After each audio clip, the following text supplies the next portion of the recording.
Hola, ¿cómo están? En otro Chispas de Información vamos a hablar de un tema muy interesante, bastante largo, pero vamos a intentar hacerlo eh, en ciertas partes. Y vamos a hablar acerca de Jesús, del Maestro Jesús, el Maestro Metafísico Jesús, ¿no? Esta información que voy a mencionar tiene que ver con El Caballo de Troya y otros libros como El Viaje de Urantia y otras lecturas más. Pero muy puntualmente El Caballo de Troya, en la saga de libros de J. J. Benítez, ¿no? Bien, ese Jesús en el cual nos vamos a hablar brevemente es un Jesús muy distinto, sin contar el tema del libro, que les recomiendo que obviamente lo lean, porque van a encontrar mucha información a nivel metafísico muy avanzado. Este, Habla de un Jesús en los cuales es un Jesús que no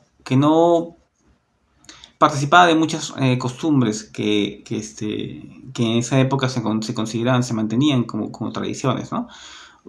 Si bien es cierto, una persona muy diferente en sus aspectos, en todos los aspectos, tanto a nivel físico, un hombre alto, fornido, con nariz aguileña, con cabellos color miel, según sus descripciones, una mirada penetrante, muy intensa, un hombre muy atractivo, ciertamente. Finalmente, este Jesús del cual estamos describiendo es un Jesús este, más apegado realmente a un Jesús que tiene más contacto con otro tipo de seres, incluso, ¿no? Porque incluso el libro menciona el contacto con seres de otras razas en las cuales tienen contacto con él y son básicamente quienes asesoran o quienes acompañan en ese peregrinar que tiene parcialmente, ¿no? Es muy interesante en ese aspecto la descripción de información que pueden dar, sin considerar el hecho de que mencionan ambientes reales del lugar, ¿no? Cómo es que son las tradiciones del lugar, mediante los escritos del viajero, que básicamente es el que hace el relato de la historia. Finalmente, Jesús es un personaje el cual es muy contradictorio en cuanto a lo que conoceríamos ahora. El Jesús de la Biblia es totalmente diferente. Este Jesús es más un Jesús más apegado, más real, más que nos habla directamente a este futuro, a esta realidad, a este tiempo incluso, en el cual la información que revela es bastante más actualizada, por decirlo así. Hablando a nivel metafísico, por ejemplo, ¿qué es el concepto del amor? Él lo menciona. El amor es dar. ¿Dar qué cosa? Dar una mirada hasta la vida, según sus palabras. El concepto del Padre. ¿Cómo es que el Padre se manifiesta con nosotros? En la chispa divina. La chispa divina que viene a cada hombre, entre comillas, hombre o mujer, después de que habían pasado 5 años más o menos y de haber hecho su primera división moral. Eso también parte de las enseñanzas de él, que son muy profundas, ciertamente, y da una gran descripción en cuanto a eso, ¿no? ¿Por qué motivo el hombre no puede estar frente al Padre? ¿Qué pasaría si en caso está frente al Padre? En algún momento lo he mencionado. Información de ese tipo. ¿Por qué las enfermedades se dan? Si el Padre realmente es el que le entrega. Él habla mucho de su Padre, del Padre, del Creador, obviamente, ¿no? También menciona acerca de, por ejemplo, la justicia divina. No existe la justicia divina como tal. Dios no tiene necesidad de hacer justicia a nadie, ya que su creación es perfecta en todo sentido. Lo que sí hay una justicia individual, que es diferente. Es cuando uno mismo se juzga al momento de morir. Es parte de otra charla que daremos en su momento. Y así como eso hay más información. Por ejemplo, habla acerca de la crucifixión como tal. La crucifixión tuvo todo un ritual, por decirlo así, toda una secuencia que tiene una explicación según lo que él menciona. Cada lugar donde pasó, cada situación que sucedió, también tiene una explicación y tiene una coherencia, ciertamente. Y es parte de lo que tenía que hacer. ¿Por qué motivo no dejó descendencia? Él pudo haber dejado descendencia si hubiese querido. Era parte de sus posibilidades y su derecho también como ser humano. Pero ¿por qué no lo hizo? Simplemente porque él sabía que iban a hacer de su linaje, en caso lo dejara, un culto. Y lo que él quería era básicamente entregar la información del Padre, entregar su enseñanza, entregar su único mandamiento, ¿no? Amaros los unos a los otros. Eso, su misión era para eso, no era para otra cosa. Ya él era un hombre que ya había experimentado la materia hace miles de años atrás de eso. Era el hombre más evolucionado para poder encarnar como Jesús. Tenía que ser el hombre más evolucionado de la tierra para poder hacerlo. Y no tan simplemente eso. Era un hombre especial, obviamente. Ese Jesús que mencionamos tiene tantos misterios porque incluso revela diferentes tipos de milagros que hacen en diferentes momentos. Milagros que son diferentes a los que menciona la Biblia, por ejemplo. Algunos son más, que tienen algo más de explicación, pero todos místicos, ciertamente.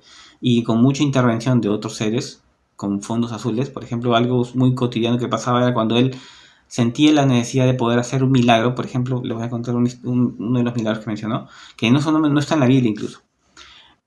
Dentro, bueno, no recuerdo exactamente la secuencia en qué ciudad estaba, pero era una ciudad en las cuales había mucha pobreza y había mucha delincuencia. Obviamente en esas épocas la vida no valía nada. Y había un niño que tenía un problema de huesos de cristal, en el cual el niño es golpeado, brutalmente golpeado y quemado vivo. Finalmente el niño agonizando, no llega a morir, pero está agonizando. Jesús se acerca a él. Eso está en el libro del Caballo de Troya, si no me equivoco, está en el Caballo de Troya 4 o 5, si no me recuerdo. Y Jesús se acerca al niño, después de que lo apagan, porque estaba incendiado, se había prendido, lo apagan y él lo acarició muy tiernamente, obviamente por su dolor, porque estaba sufriendo, y de repente todo el ambiente donde estaban se colocó de color azul, todo se manchó de color azul. Y de un momento a otro, el niño que estaba en los brazos de Jesús dejó de estar en los brazos y apareció parado alrededor de la gente, totalmente sanado, sin quemaduras, en las condiciones perfectas. O sea, ni siquiera la condición en que estaba en un principio, no, estaba totalmente sano, totalmente reconstituido. Algo que él explica, o bueno, explica ciertamente, que la intervención que hacía ante la misericordia de Jesús al momento de poder ver ese sufrimiento, es como que, según ellos explican, como un disparador para indicar, ¿sabes qué? Por favor, cúremelo a este muchachito, ¿no? Y esa forma de interactuar. Eso no quiere decir que Jesús no haya tenido posibilidad de hacer ese tipo de milagros, simplemente que tenía sus ángeles o que lo apoyaban para hacer ciertas situaciones, ¿no? Y obviamente después después de la crucifixión, de su muerte, porque sí murió, resucitó como un ser de más alta evolución. Ya el espacio-tiempo ya no se maneja de la misma forma, por lo tanto podía materializarse y desmaterializarse de un lugar a otro. Él simplemente, literalmente se evaporaba, por decirlo así, y ya está. Entonces, eso también se menciona en los libros. En el caballo, por ejemplo, se menciona de cierta forma y hay una larga explicación acerca de, o teorías cuando menos, acerca de qué es lo que está pasando, y obviamente conversaciones muy profundas con Jesús en las cuales habla acerca de la misión, incluso las situaciones que van a pasar en el futuro en la tierra, ¿no? De qué forma Él va a llegar, habla de su segunda venida, ahora que tanto estamos en estas situaciones de que aparentemente los animales están dando vueltas en círculos en diferentes partes del mundo, que tiene que ver con el cambio de polaridad que se va a dar, la activación de volcanes. Estamos en los signos de sus tiempos, en los signos de la llegada de él. Esos signos que hace algunos años tanto escuchábamos y mencionábamos que iba a suceder y que no pasaban, pero finalmente está sucediendo. El contacto extraterrestre es algo que todos lo sabemos, no es ningún secreto, y ciertamente ya en cualquier momento estaría ya en contacto con diferentes seres, de diferentes razas. Eso no es ninguna novedad. También catástrofes que van a suceder en el mundo a causa de los volcanes y otro tipo de actividades. Entonces, él menciona acerca de esas situaciones y menciona acerca de fríos y tibios, que en ese momento no se aceptarán los tibios, o izquierda o derecha. No hay un punto medio. Porque necesitas tener un mando. No es que necesites tener un mando, es básicamente tu vibración la que va a inclinar tu balance hacia un lado o hacia el otro. Y puntualmente va a ser la realidad que vas a plantear. Sus enseñanzas tienen que ver con todos los temas que ustedes pueden imaginar y que ahora están escuchando y que ahora se están sabiendo. Él le estaba mencionando hace 2000 años atrás. Y sin embargo esa información está ahí. Obviamente no de una forma tan clara o a buen entendedor, pocas palabras también, ¿no? Entonces había que poder estudiar y analizar todo lo que menciona en el libro realmente. Él menciona de acerca de su llegada que será como el rayo que va del oriente y brilla hasta el occidente. O sea, será un momento que nadie lo esperará y será tan repentino. Y también habla acerca de que su llegada será pues como la llegada del ladrón por la noche. Nadie se está esperándolo. Habla acerca de todo tipo de situaciones. Revela mucha información en cuanto por ejemplo, la vida en otros mundos, ¿no? Cómo es la vida, cómo es la evolución en otros mundos. Las razas que vienen a estos mundos para compartir su información, para compartir ciertamente la vida acá, de qué forma intervienen también, ¿no? Menciona algo de eso. Habla acerca de la verdad. ¿Por qué motivo hay injusticia en este mundo? ¿Por qué motivo hay esa injusticia que aparentemente vemos entre los buenos y los malos, las personas que hacen daño a otras personas, la interrupción de la chispa divina, la interrupción de la vida como tal, ¿no? ¿Por qué los asesinos son asesinos? ¿Por qué la gente interrumpe la vida de otras bajo ciertas circunstancias? Por ley espiritual, bajo ciertos conceptos de leyes espirituales, uno podría atentar contra la vida de otra persona siempre y cuando sean en justa protección de su misma vida o de la vida de alguien más que realmente está en posesión de peligro inminente. En ese caso el karma dejaría de existir. Habla también del karma, de la existencia del karma. Habla acerca también del pecado, de la no existencia del pecado. Habla de muchas cosas que la Biblia y que las religiones obviamente no están de acuerdo en muchos aspectos. Y, por ejemplo, una muy básica, y sin ir muy lejos, la encarnación o la reencarnación. La Biblia no lo menciona porque lo han retirado. Las iglesias tampoco lo mencionan.